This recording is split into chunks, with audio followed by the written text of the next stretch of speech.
welcome to the last of our videos about creating learning items. This time we're going to create a new discussion, and a discussion is very different to the other learning tasks. So basically a discussion lets you create learning tasks across the classroom and have discussion across students, so everyone in the class can respond to that.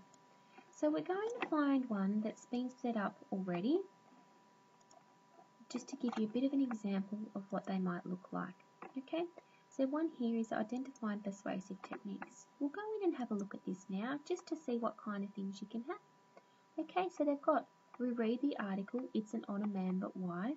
And remember we talked a few videos ago about adding a hyperlink to websites. This is an example of a hyperlink to a text that is available online. And it says, as a group, develop a list of ways the writer uses language to persuade the reader. Okay, going back into feedback, we obviously just want the one thing assigned, and we would have assigned our curriculum standard.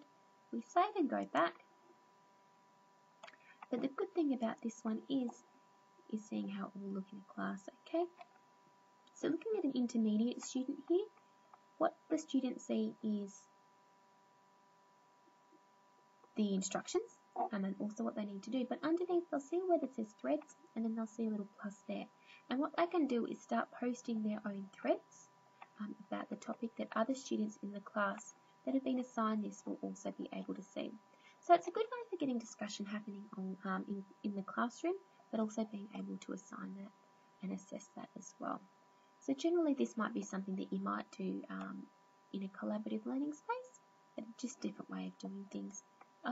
Looking at it from a basic student again and an advanced, the threads look a little bit different there, but generally about the same.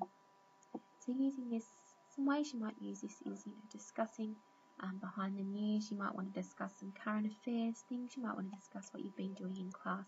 Lots of really great uses for that one there. And that was a learning